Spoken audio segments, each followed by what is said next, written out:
رات ایک مصرع ہوا ہے، کہا کیا؟ کہ مصرع یہ ہوا ہے، اسب و زن و شمشیر وفادار می دید. بچوں کے لیے، جوانوں کے لیے فارسی ہے تو میں سمجھا دیتا ہوں. وہ کہہ رہے ہیں کہ کون سی ایسی ہستی دنیا میں گزری ہے جس کا گھوڑا بھی وفادار تھا، جس کی تلوار بھی وفادار تھی اور جس کی بیوی بھی وفادار تھی. یہ تینوں چیزیں کسی ایک آدمی میں نہیں پائی جاتی. وہ کون سی ہستی تھی؟ ادھر میرن صاحب نے یہ بات کہی، مصرع غالب نے جیسے ہی سنا، کرسی پہ بیٹھے تھے، ایک دفعہ کھڑے ہو گئے اور کرسی کے ہتھوں پہ ہاتھ مار کے بے اختیار کہنے لگے، اسب و زن و شمشیر وفادار می دید واللہ علی دید علی دید علی دید.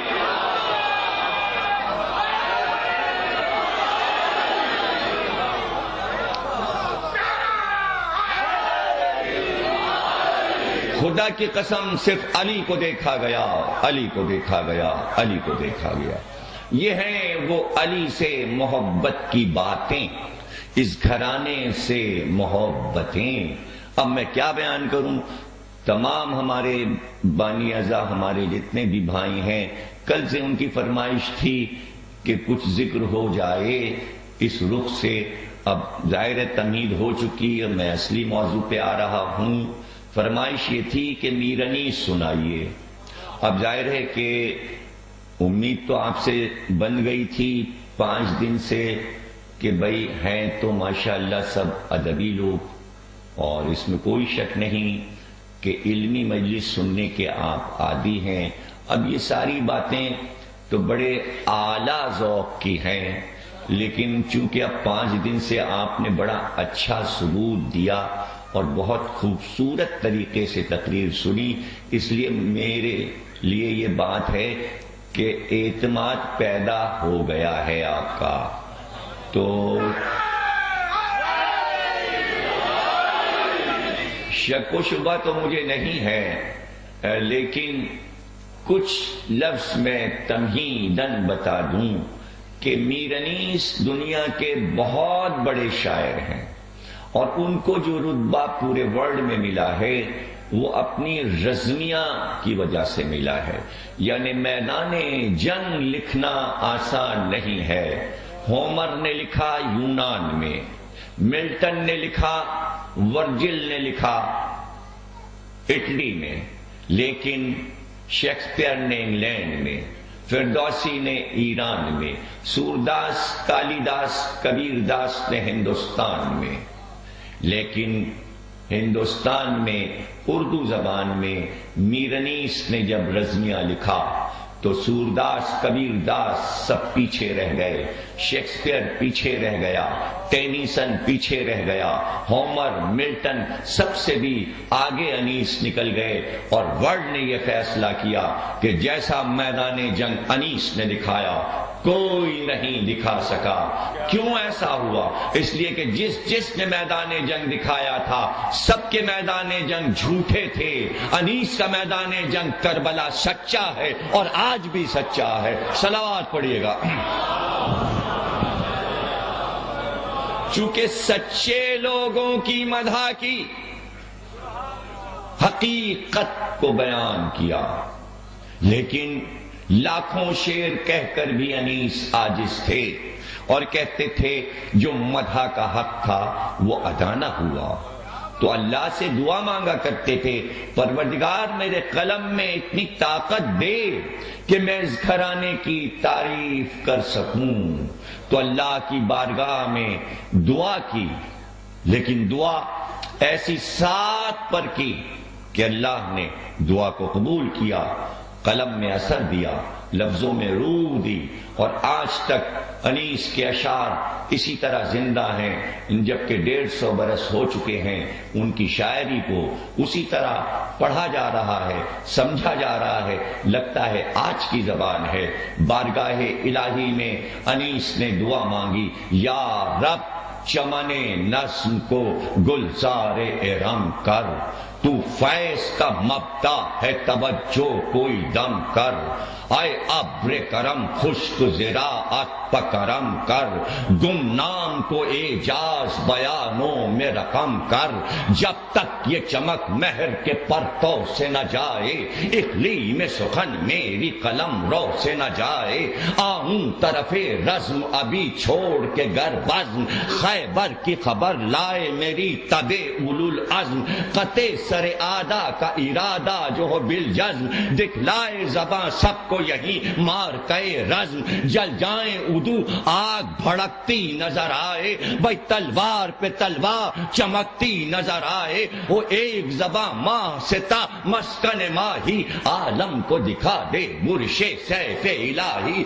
جرأت کا دھنی تو ہے چلائے سپاہی، لارے تیرے نام پہ ہے سکہ شاہی، ہر دم یہ اشارہ ہو دوات و قلم کا، تو مالک و مختار ہے اس طبل و علم کا، نہ قدری عالم کی شکایت نہیں مولا، کچھ دفتر باطل کی حقیقت نہیں مولا، باہم گل بلبل میں محبت نہیں مولا، میں کیا ہوں کسی روح کو راحت نہیں مولا، عالم ہے مقدر کوئی دل صاف نہیں ہے، اس عہد میں سب کچھ ہے پر انصاف نہیں ہے، تو تائید کا ہنگام ہے یا حیدر صفدر، تو صاحب اکرام ہے یا حیدر صفدر، ارے تیرا ہی کرم عام ہے یا حیدر صفدر، تنہا تیرے اقبال سے شمشیر بکف ہوں، سب ایک طرف جمع ہے میں ایک طرف ہوں۔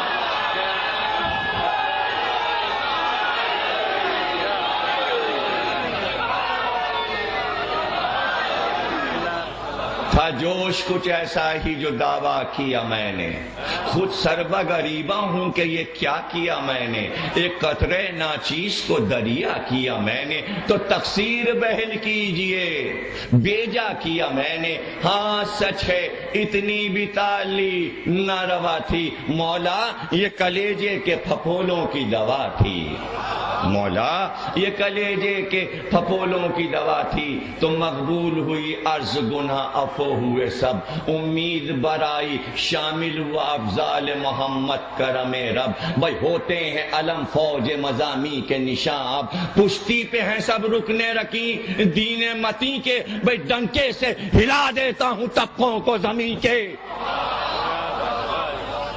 ڈنکے سے ہلا دیتا ہوں طبقوں کو زمین کے، دعا مانگی اللہ نے کہا ہم نے تمہیں عطا کر دیا، دعا فوراً قبول ہوتی چلی گئی، وجہ کیا ہے؟ وجہ یہ ہے کہ یہ کہا یا رب،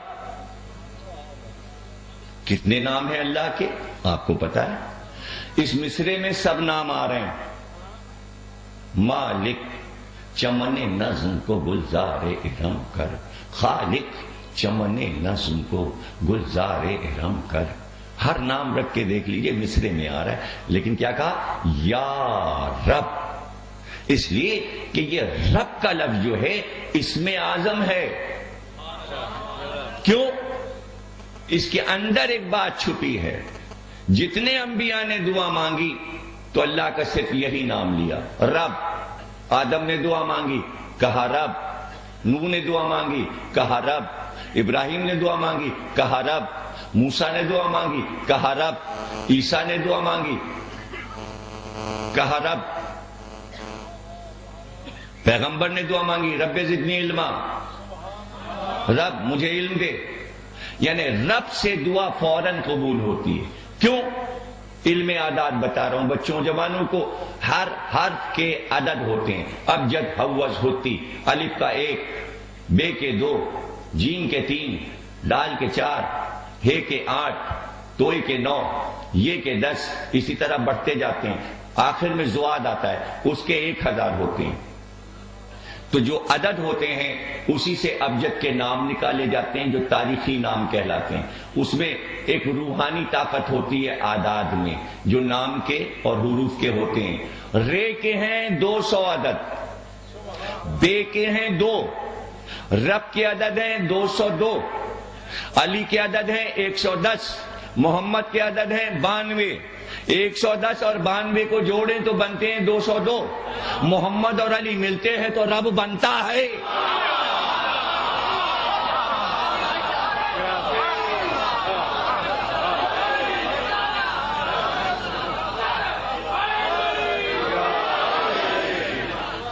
یہ تھا راز. تو کہا یا رب چمن نظم کو گلزار ارم کر. ارم کیا ہے؟ ارم حضرت نوح کا پوتا تھا. ارم کا پوتا تھا شداد. شداد نے بنائی جنت. شداد کا قصہ یہ ہے کہ کشتی پہ پیدا ہوا. ماں باپ کشتی میں تھے. 2 جڑواں بچے پیدا ہوئے. ایک کا نام ہے شداد, ایک کا نام ہے شدید. اللہ نے فرشتے کو حکم دیا ایک بچے کی روح قبض کر لو. ایک بچہ مر گیا, ایک بچہ رہا جو ہے شداد. پھر ملک سے کہا ماں باپ کی روح بھی قبض کر لو. کشتی میں لکڑی کے تختے پہ بچہ پڑا رہا. جنگل تک وہ لکڑی کا تختہ آیا. شیرنی بچے کو اٹھا لے گئی. بچے کو شیرنی نے پالا, شیرنی کا دودھ پیا, جنگل میں رہا, بڑا ہوا تو کہتا تھا میں خدا ہوں. شداد نے خدائی کا دعویٰ کیا. پھر حکومت بنائی, پھر ملک بنایا, پھر حکم دیا میں خدا ہوں اس لیے میرے لیے جنت بنائی جائے. جنت بنی. قرآن میں ذکر ہے, لفظ ارم قرآن میں. اللہ نے بتایا کہ شداد نے خدائی کا دعویٰ کیا اور جنت بنائی. جنت بن کے تیار ہوئی. کہ اس میں سونے کے درخت بھی ہوں, جواہرات کے درخت ہوں, جواہرات کے پرندے اڑتے تھے, کوثر بھی بہتا تھا, تسنیم بھی, چشمے بھی, پھول بھی, پھل بھی, حوریں بھی, غلمان بھی. جب جنت تیار ہوئی کہ اب ہم دیکھنے چلیں گے. قرآن کی تفسیر میں ہے کہ سب کو لے کر پورے عیال کے ساتھ داخل ہو رہا تھا. کارواں لے کر جنت کے دروازے پر پہنچا تاکہ سیر کرنے اندر جائے. لیکن جیسے ہی جنت کے دروازے پہ شداد پہنچا, اللہ نے حکم دیا شداد کی روح قبض کر لو. کشتی کا قصہ یاد آیا؟ اسی وقت شداد پہ موت طاری کر دی گئی. شداد مر گیا. چونکہ کافر تھا جنت میں داخل نہیں ہو سکا. کافر خود اگر اپنی جنت بنائے اور نام جنت رکھے تو اس میں بھی کافر داخل نہیں ہو سکتا. جنت میں کافر نہیں جائے گا, جنت میں مشرک نہیں جائے گا, دروازے میں داخل نہیں ہو سکا. پھر فرشتوں کو اللہ نے حکم دیا شداد کی بنائی جنت ارم کو اوپر اٹھا لاؤ اور ہماری جنتوں میں ملا دو. یہ ہے قرآنی قصہ. میں کیا کروں؟ اپنے دادا کے نام پہ اس نے جنت کا نام ارم رکھا تھا. تو 9 جنتوں میں ایک جنت جو ہے وہ شداد کی بنائی ہے. اوپر یہاں سے گئی اوپر. انیس نے یہ نہیں کہا کہ میری شاعری کو فردوس بنا دے, گلزار ارم بنا دے, اس لیے کہ اسی زمین پہ بنی ہے. تصور انسانی میں میری جنت آ جائے جو میری شاعری کی جنت بنا کے مجھ کو دے, اور جو جنت مجھ کو عطا کر. تو کیا کہا یا رب چمن نظم کو گلزار ارم کر. تو فیض کا مبدا ہے, توجہ کوئی دم کر. شداد نے جو جنت بنائی اس کے ہاتھ سے نکل گئی. بنائی اور نکل گئی. انیس کہہ رہے ہیں مجھے ایسی جنت دے جب تک یہ چمک مہر کے پرتوں سے نہ جائے, جب تک تیری سورج میں روشنی ہے اس وقت تک شاعری کی تمام جنت میرے قلم کے قبضے میں رہے. دعا مانگی, اللہ نے کہا جاؤ اب تمہارے ہی لفظوں سے اردو کو سند ملے گی. اگر لغت میں معنی دیکھنے تو انیس کا لفظ ہی معنی بتائے گا. ظاہر دعا ایسی مانگی. جب دعا مانگ لی تو اب طاقت آ گئی قلم میں, لفظوں میں طاقت آ گئی. سناتا چلوں آپ کو تاکہ حدیث, روایت, تاریخ سب چیزوں سے آپ کے سمجھ میں یہ بات آ جائے. ایک شخص مدینے میں رہتا تھا, شاعر بہت اچھا تھا, مشہور شاعر تھا, لیکن دشمن علی تھا, بہت حضرت علی کا دشمن تھا. ایک بار قرضدار ہو گیا. فاقے ہونے لگے. اپنے پڑوسی کے پاس گیا, اس سے کہنا کچھ رقم دے دو. کہ تم شاعر ہو, پتہ نہیں واپس کرو کہ نہ واپس کرو. شاعروں کا کیا ٹھیک,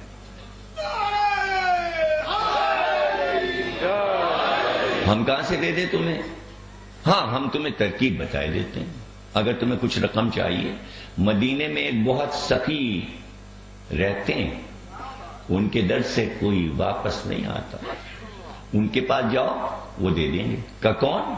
کہ حضرت امام جعفر صادق علیہ السلام. وہاں جاؤ, وہاں مانگ لو, ان کے در پہ مانگ لینا, وہ دے دیں گے. وہ کسی کو واپس نہیں کرتے. کہ کیسی باتیں کرتا ہے, میں ان کے دادا کا دشمن ہوں, ان کو کیا پتہ نہیں ہوگا میں علی کی برائیاں کرتا ہوں, میں وہاں کیسے جاؤں؟ کہ ارے وہ بڑے سخی اور کریم ہیں, وہ دشمنوں پہ توجہ نہیں دیتے. جا تو صحیح, تو ضرورت مند ہے. کہ تو میں جاؤں کس منہ سے ان کے پاس؟ کہ ترکیب میں بتا دیتا ہوں. علی کی مدح میں 2-3 شعر کہہ لے, وہ اپنے دادا کی تعریف سن کے بہت خوش ہوتے ہیں. جا کے شعر سنانا, جتنی تجھے رقم چاہیے مل جائے گی. اس نے کہا میں نے کبھی علی کی تعریف میں شعر ہی نہیں کہے. کہ آپ کہہ لے, ضرورت ہے, تجھے پیسے چاہیے, رقم چاہیے. کہاں کہتے تو ٹھیک ہو. گھر میں آیا, عقل میں کچھ بات آئی, کمرہ بند کیا, دروازہ بند کیا, پردے برابر کیے, چاروں طرف دیکھا, کوئی دیکھ تو نہیں رہا. دل میں تھا چور, قلم کاغذ لے کے بیٹھ گیا. شاعر تو تھا ہی, 3 شعر مولا کی تعریف میں ہو گئے. پرچہ طے کر کے جیب میں رکھ لیا. باہر نکلا, ادھر ادھر دیکھتا ہوا, چھپ چھپا کے امام کے یہاں پہنچ گیا. غلام سے کہا کہ ایک سائل آیا ہے, کہہ دو. غلام نے جا کے کہا, دن بھر ہی لوگ آتے تھے. امام سے کہا کوئی آیا ہے, کہا اس کو بھیج دو. وہ گیا, جا کے سامنے فرش پہ بیٹھ گیا. اب جب یہ گیا تو اس نے دیکھا کہ امام آنکھیں بند کیے بیٹھے ہیں, آنکھیں بند کیے اور نیچے کی طرف چہرہ کیے ہوئے. ابھی بیٹھا ہوا ہے, امام دیکھ ہی نہیں رہے. جب اس نے دیکھا امام دیکھ ہی نہیں رہے تو پھر اس نے سلام کر کے کہا کہ آپ مجھے پہچانتے ہیں؟ امام نے پھر بھی آنکھیں نہیں کھولی. آپ مجھے پہچانتے ہیں؟ امام نے پھر بھی آنکھیں نہیں کھولی, اور اسی طرح آنکھیں بند کیے ہوئے کہا ہم تجھے اچھی طرح پہچانتے ہیں. کہنے لگا کہ تو پھر آپ یہ بھی جانتے ہوں گے کہ میں آپ کے دادا علی کا دشمن ہوں. کہاں مجھے یہ بات بھی معلوم ہے. کہ تو میں ایک ضرورت سے آپ کے پاس آیا. کہ مجھے تیری ضرورت بھی معلوم ہے. ابھی بھی آنکھیں نہیں امام نے کھولی, اس کی طرف نہیں دیکھا. کہا میں تیری ضرورت بھی معلوم ہے, تو نے اس ضرورت کے تحت 3 شعر میرے دادا علی کی تعریف میں کہے ہیں. اب دیکھیے کمرہ بند کیا تھا, پردے ڈالے تھے, ادھر ادھر دیکھا تھا, کسی کو پتہ نہ چلے. بڑا حیران ہوا, ان کو کیسے پتہ چل گیا؟ امام نے کہا پریشان کیوں ہے, اگر کہے تو وہ 3 شعر میں سنا دوں.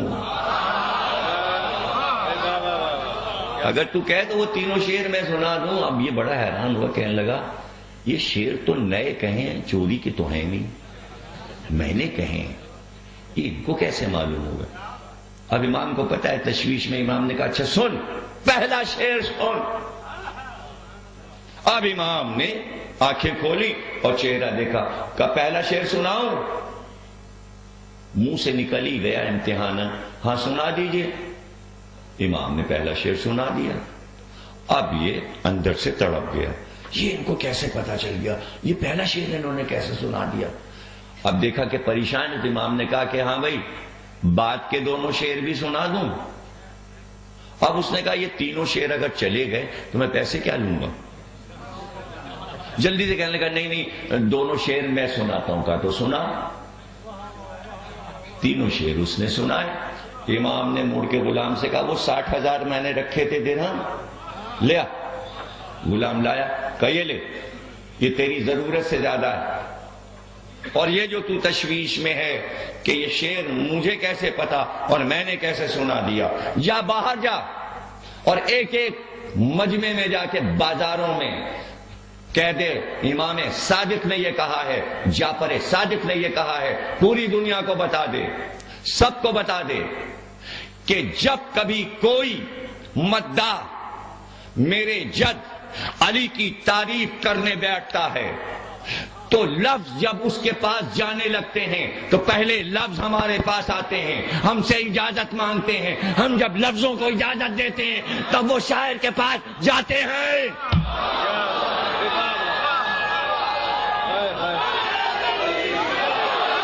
جزاک اللہ، ماشاء اللہ۔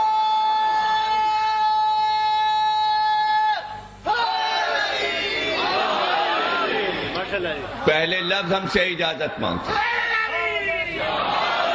لفظ ہم سے اجازت مانگتے ہیں، پھر اس کے پاس جاتے ہیں۔ اب خیال رکھنا، مدح کرنے بیٹھو تو لفظوں کی ایک بارات چلتی ہے، یہ اذن یافتہ لفظ ہوتے ہیں شاعر کے جو اب تک زندہ ہے، چونکہ امام سے پوچھ پوچھ کے لفظ آتے ہیں، اس لیے جو شاعری امام حسین کے لیے ہوئی وہ آج تک زندہ ہے اور قیامت تک زندہ رہے گی، اور جب تک شاعر شعر کہتے رہیں گے اس میں روح رہے گی۔ دنیا کی شاعری ختم ہو جاتی ہے، اہل بیت کی مدح میں جو شاعری ہے وہ ہمیشہ زندہ رہتی ہے۔ یہی وجہ ہے کہ انیس کے ایک ایک لفظ کو امام سے اجازت ملی تھی۔ کسی کو دیکھ کر اس کی آنکھ کی تعریف اگر کوئی کرنا چاہے تو پوری دنیا میں ایک دو شعر سے زیادہ کوئی آنکھ کی تعریف میں نہیں کہہ سکا، اور اگر کسی کی آنکھ کی صفت بیان کرنا ہو تو بہت کہا۔ 13 صفتیں شیکسپیئر نے آنکھ کی بیان کی۔ مشہور شعر اردو میں میر تقی میر کا ہے، میر ان نیم باز آنکھوں میں ساری مستی شراب کی سی ہے، یہ بہت مشہور شعر ہے، لیکن صفات پہ صفات آنکھ کی بیان کرنا مشکل ہے جب تک کسی کے قلم کو طاقت نہ ملی ہو۔ میر انیس امام حسین کی لڑائی لکھ رہے تھے اور حسین کو کربلا کے میدان میں دیکھ رہے تھے، زلفوں کی تعریف کی، پیشانی کی تعریف کی، چہرے کی تعریف کی، ہاتھوں کی تعریف کی، سینے کی تعریف کی، لیکن جب حسین کی آنکھوں کو دیکھا تو 53 صفتیں حسین کی آنکھوں کی بیان کی۔ آنکھوں کو کہیے عین تو عین خطا ہے یہ، پردے نہ کی ہوں ساتھ کہ نور خدا ہے یہ، سب کو ہے چشم داز کہ عین عطا ہے یہ، بیمار خود پر سب کے مرض کی دوا ہے یہ، سب کچھ بھی جام ان کی محبت کے پی گیا، دیکھا نگاہ لطف سے جس کو وہ جی گیا، احسان بھی، حیا بھی، مروت بھی، قہر بھی، لو موت بھی، حیات بھی، امرت بھی، زہر بھی، بینا بھی، نکتہ سنج بھی، دانائے دہر بھی۔ سر شرم سے جھکاتی ہے نرگس ریاض میں، جنت سواد میں، ید بیضا بیاض میں، آہو شکار و مست و کمادار و شیرگیر، ہوشیار و کمادار و شیرگیر، ابروئیں کمانے مجا کے تیر، سر کچھ بھی جام ان کے محبت کے پی گیا، دیکھا نگاہ لطف سے جس کو وہ جی گیا۔ دیکھ رہے ہیں آپ، یہاں سے 53 صفتیں، احسان بھی، حیا بھی، مروت بھی، قہر بھی، لو موت بھی، حیات بھی، امرت بھی، زہر بھی، بینا بھی، نکتہ سنج بھی، دانائے دہر بھی، تسنیم بھی، بہشت بھی، کوثر کی نہر بھی، سر شرم سے جھکاتی ہے نرگس ریاض میں۔ اب کہتے ہیں آخر میں گرد اس کے پھر یہ کعبہ ایمان کا طواف ہے، گرد اس کے پھر یہ کعبہ ایمان کا طواف ہے، بس اے انیس بس نظر بد کا خوف ہے، بس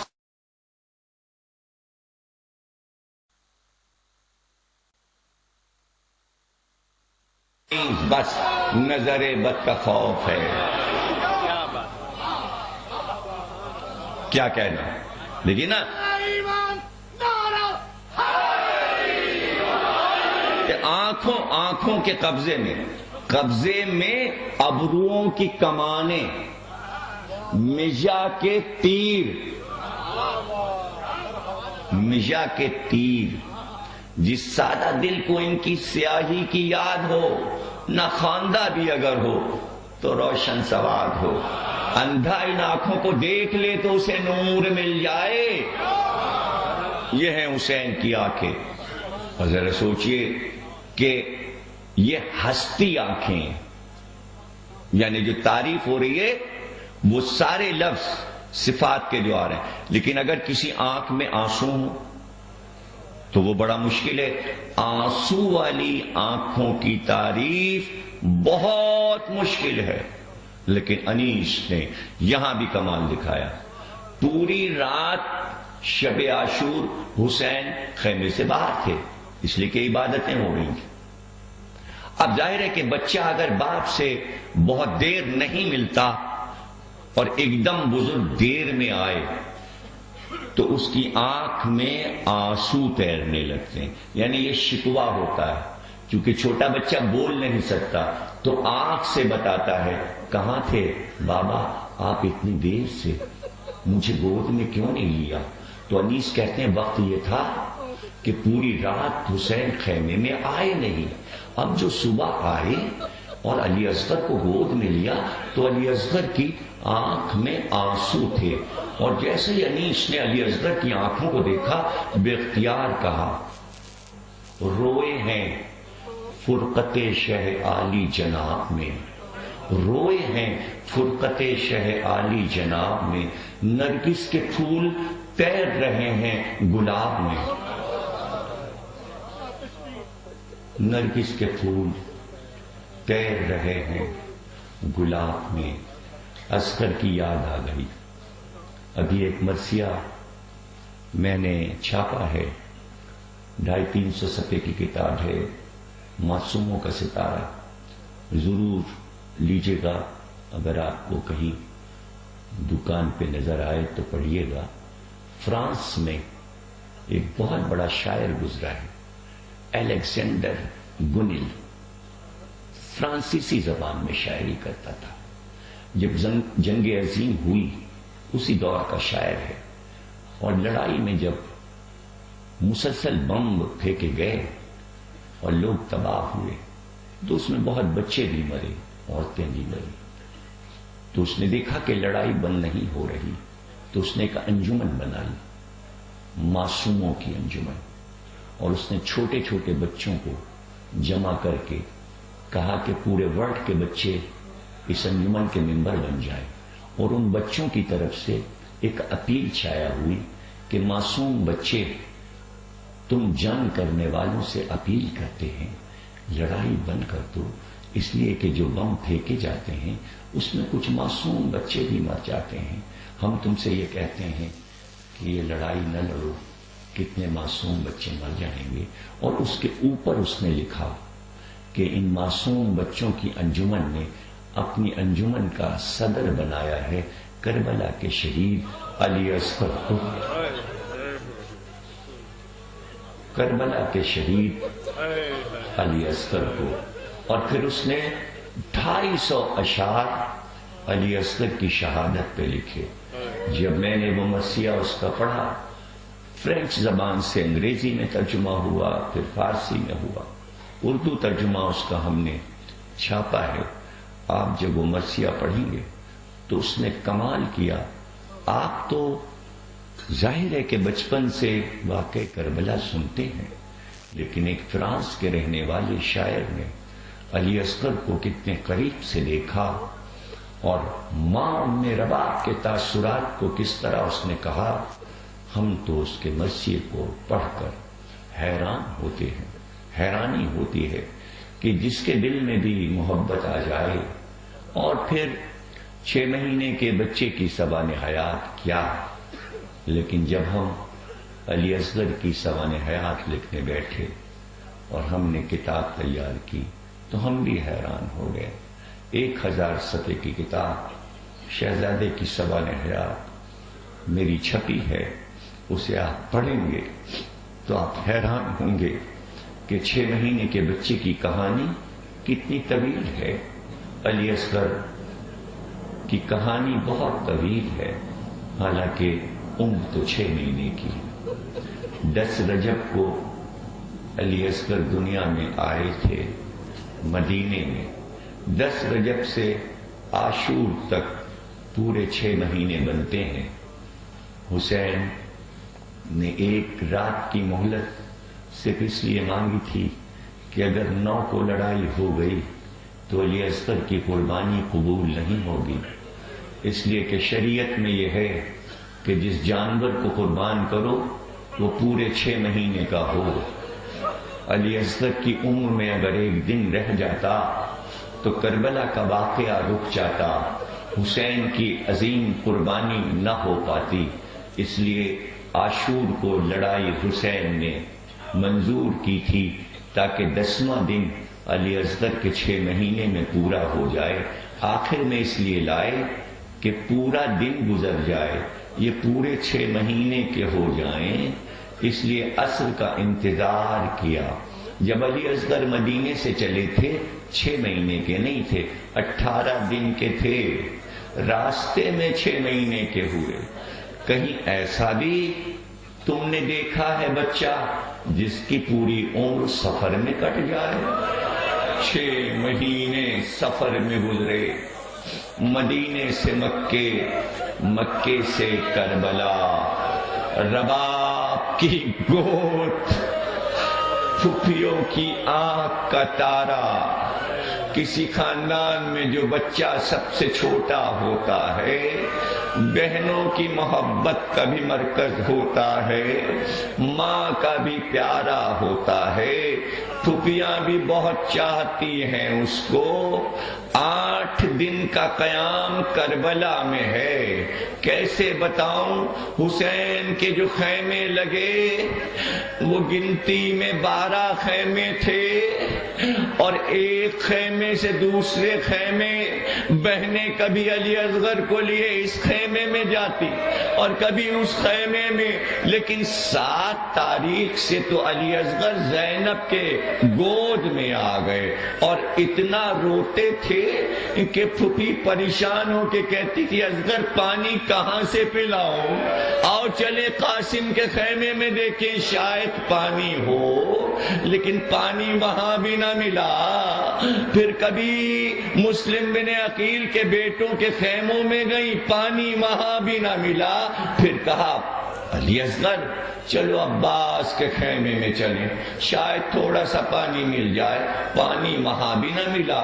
سکینہ بی بی کہتی ہیں میں پھوپھی اماں کے پیچھے پیچھے کہ جہاں بھی پانی ملے گا مجھے مل جائے گا، لیکن ایک بار میں نے دیکھا کہ علی اصغر کو سینے سے لگا کے میری پھوپھی کبھی زمین پہ بیٹھ جاتی، کبھی تڑپ کر کھڑی ہو جاتی، اس لیے کہ اصغر کو سمجھانے میں جناب زینب پریشان تھی کہ کبھی کاندھے سے لگاتی کبھی سینے سے، اور اس کے بعد ایک بار آسمان کو دیکھ کر کہا پروردگار کیا حسین کی اولاد آج پیاسی مر جائے گی؟ پھر سکینہ کہتی میں نے پھوپھی اماں سے پانی کا سوال نہیں کیا، اس لیے کہ میرا بھائی علی اصغر پانی سے تڑپ رہا تھا، میں پانی کیا مانگتی؟ اب کیسے شب عاشور گزری ہے، اصغر کو تو اپنی جنگ کا انتظار ہے، رات گزاری ہے یوں کہ جیسے شب ہجرت علی نے رسول کے بستر پہ گزاری تھی۔ اصغر سو گئے، آرام سے سو گئے، اس لیے کہ صبح بڑا کام کرنا تھا۔ تقریر تمہارے سمجھ میں آ رہی ہے؟ آج 6 محرم ہے، میں اسی طرح بیان کرتا ہوں، سنتے جاؤ، آہستہ آہستہ روتے بھی جاؤ۔ 6 مہینے کے بچے کو نذرانہ بھی تو پیش کرو۔ ارے چند قطرے رباب کے لال کے لیے کیا، چند آوازیں اگر بلند ہو جائیں اور رباب بی بی کو پرسا ہو جائے، بھائی پرسا دینے کا ایک طریقہ ہوتا ہے، اگر رونا بہت نہ آئے تو پھر اس کا طریقہ یہ ہے ماتم کرو، سینے پہ ہاتھ مارو، سر پہ ہاتھ مارو۔ پرسا دینے کا ایک یہ بھی طریقہ ہے، کبھی کہو ہائے علی اصغر، کبھی کہو ہائے رباب۔ ہاں وہ وقت آ گیا جب حسین نے استغاثہ بلند کیا، کربلا کی زمین تھرا اٹھی جب اصغر نے اپنے آپ کو جھولے سے گرا دیا۔ آپ تیار ہو جائیں گریا کے لیے تو پھر ہم مصائب شروع کریں، اور ظاہر ہے کہ ہم علی اصغر کے جو بھی مصائب پڑھتے ہیں اور جتنے بھی طریقے سے پڑھتے ہیں، کبھی ایسا نہیں ہوا کہ گریا نہ ہو، اس لیے کہ یہ شہادت ہی ایسی ہے، روئیے گا۔ امام نے یہ بھی حکم دیا ہے رونا نہ آئے، اپنے عزیز کی موت کو یاد کر لو، صرف آواز بلند کرو، صرف ہائے کہو۔ ہائے تو ہر ایک کہہ سکتا ہے، آہ تو کر سکتا ہے، منہ سے بول تو سکتے ہو نا، بولو بولو، پھر میں پڑھوں۔ اس کا طریقہ یہ، ہاں ایسے کہو، زور سے کہو، سینے پہ ہاتھ مارو، ہائے ایسے کہو، ہائے شور کرو، شور گریا کا شور۔ 6 تاریخ ہے، 6 تاریخ رباب کا چشمہ ہے۔ یہ کہانی سن چکے، وہ میں سنا چکا، وہ فضائل میں ہے، مسائل میں ایسے نہیں بیٹھا جاتا۔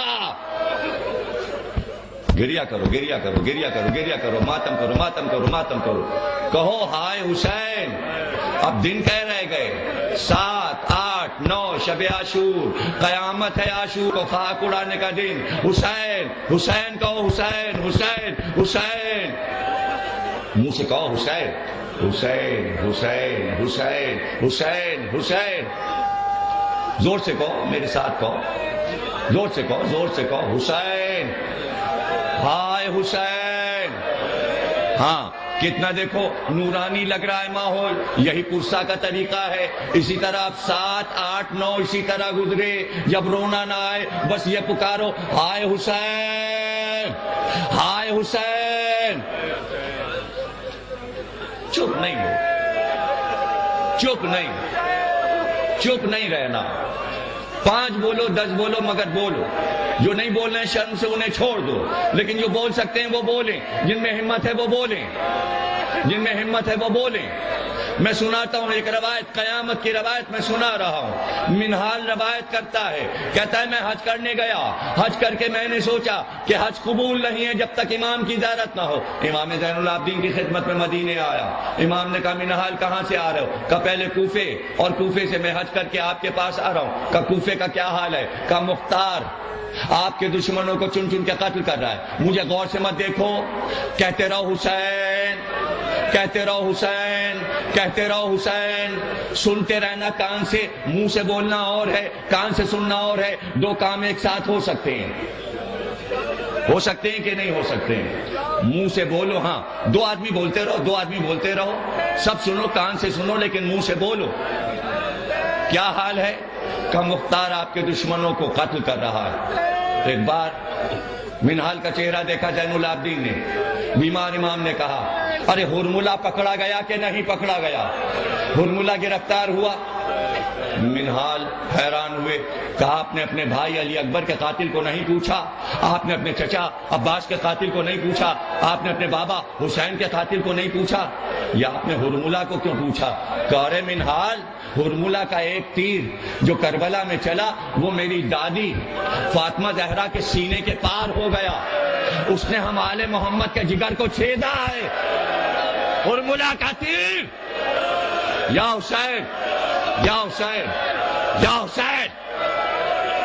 منہال کہتے ہیں میں مدینے سے کوفے پہنچا، میں دارالامارہ کے سامنے پہنچا، میں نے دیکھا مختار باہر نکل رہے تھے، گھوڑے پہ سوار ہو رہے تھے، مجھے دیکھ کر کہنے لگے منہال تمہیں پتا ہے میں نے قاتلان حسین کو پکڑ کے سزا دی، تم کہاں تھے؟ کہا میں تو خانہ کعبہ سے ہو کے سید سجاد کے پاس گیا تھا۔ کہ سید سجاد نے میرا حال پوچھا، کہاں پوچھتے تھے؟ اور کہتے تھے مختار نے اب تک ہرملہ کو نہیں پکڑا۔ بے اختیار اس نے کہا اچھا، اور کیا کہا؟ کہا اور یہ کہا جلدی اللہ ہرملہ کو دنیا میں آگ اور لوہے کا مزہ چکھا دے۔ بھئی سننا تھا۔ مختار نے کہا منہال ذرا میرے ساتھ آؤ، میں کچھ دور کوفے سے باہر جا رہا ہوں۔ منہال کو لے کر آگے بڑھے مختار، کچھ دور بڑھے تھے کہ بازار میں شور ہوا، ہرملہ پکڑا گیا، ہرملہ پکڑا گیا، اس کو گرفتار کر کے لایا جا رہا ہے، رسیوں سے باندھ کر لایا جا رہا ہے، کوئی اس کو مارتا تھا، کوئی اس پر تھوکتا تھا۔ مختار نے کہا اسے میرے دربار میں پیش کرو۔ مختار دربار میں پہنچے، سامنے ہرملہ کو رسیوں سے باندھ کر پیش کیا گیا۔ مختار نے کہا آگ جلاؤ، آگ میں کڑھاؤ چڑھا دو، اس میں زیتون کا تیل کھولاؤ۔ کڑھاؤ میں زیتون کا تیل کھولایا گیا، اور اس کے بعد مختار نے خنجر منگایا، خنجر لے کر اٹھے اور کہا ہرملہ مجھے بتا تو نے کربلا میں کیا ظلم کیا، اور اگر نہیں بتائے گا تو اس خنجر سے تیرے جسم کے گوشت کو کاٹ کر آگ پہ پھینکا جائے گا، اس دہکتے ہوئے تیل میں ڈالا جائے گا۔ ہرملہ پورے جسم سے تھرانے لگا اور ہاتھ جوڑ کر کہا امیر مجھے قتل کر دے مگر یہ نہ پوچھ کہ میں نے کربلا میں کیا ظلم کیے. اب مجھ میں یہ طاقت نہیں کہ میں بیان کر سکوں. آگے بڑھے کہا اس کے شانے کے گوشت کو کاٹ کر آگ میں پھینکو, اس کے دوسرے شانے کے گوشت کے کاٹ کر آگ میں پھینکو. چیخا تڑپا. مختار نے کہا ہم تیرے ٹکڑے ٹکڑے کریں گے اور اس آگ میں ڈالیں گے. اور ایک بار آسمان کو دیکھ کر کہا امام نے کہا تھا لوہے کا مزہ آگ کا مزہ دنیا میں چکھے.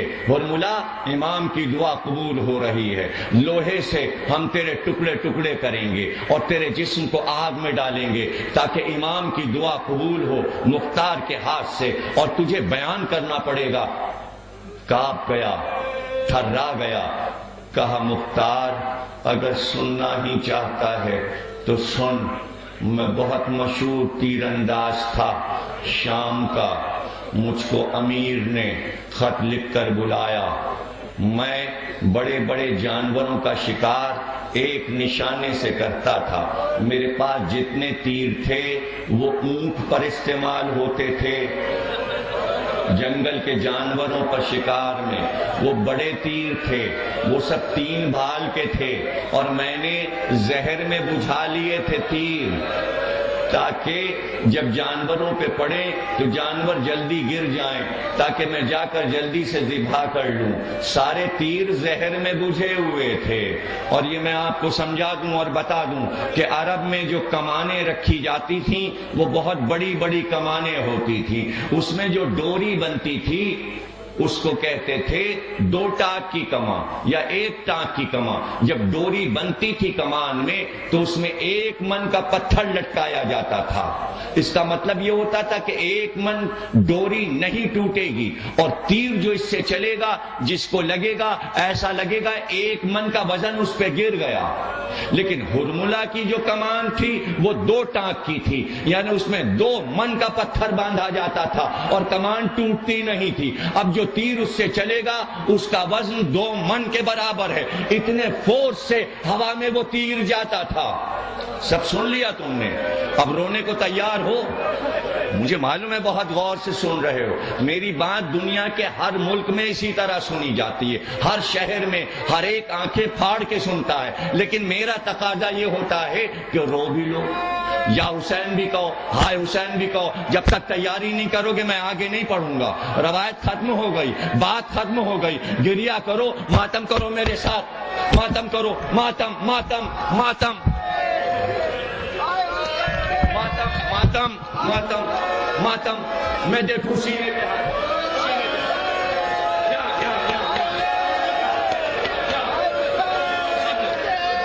سب لوگ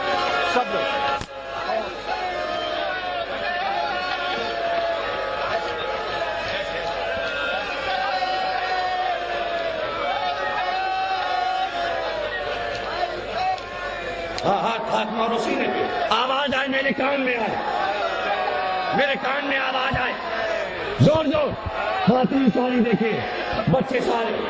اب سن لو, چند منڈے رہ گئے اور یہ ماتم رکے نہیں. اسی طرح فرش سے اٹھنا. رباب بھی دیکھ رہی ہے. تمہارے سر پہ زہرا کی چادر ہے, اس کی عظمت ہے. تمہارے گھر آباد رہے. جو دعا مانگو. علی اصغر بابو الحوائج ہیں. سارے بیمار دعا مانگے فوراً دعا قبول ہوگی. ماتم ماتم ماتم ماتم ماتم ماتم ماتم. مختار نے کہا ہرملہ بتا کیا کیا؟ اس نے کہا 7 تیر میرے پاس تھے, 4 تیر راستے میں ضائع ہو گئے. پھر میں نے 3 تیر باقی رکھے. جب میں کربلا میں آیا 3 بھال کے 3 تیر تھے. 3 تیر میرے پاس تھے. مختار نے کہا بتا 1 تیر کب چلا؟ کہا 1 تیر اس وقت چلا جب پیاسوں کا صدقہ عباس مشک بھر کے فرات سے چلا. تو مجھ سے عمر سعد نے کہا پانی جانے نہ پائے. میں نے کمان میں تیر جوڑا. عباس کی مشک میں وہ تیر لگا اور عباس کے سینے سے پار ہو گیا. کاشف ہو گیا۔ مختار نے کہا اب بتا دوسرا تیر کا، دوسرا تیر نہ پوچھ، ہاں تیسرا تیر سن لے۔ کہ وہ کیا ہے؟ کہ حسین جنگ کر رہے تھے ذوالجناح پر، لڑتے لڑتے ایک بار حسین نے نیام میں تلوار رکھ لی۔ اس وقت مجھے حکم ملا حسین کو گھوڑے سے گراؤ، حسین کو گھوڑے سے گراؤ۔ میں نے کمان میں تیر جوڑا۔ اس وقت حسین اپنی پیشانی سے پسینہ صاف کر رہے تھے۔ جیسے ہی حسین نے ہاتھ رکھا، میرا تیر حسین کے ہاتھ کو توڑتا ہوا ماتھے میں لگا۔ حسین گھوڑے سے گر گئے۔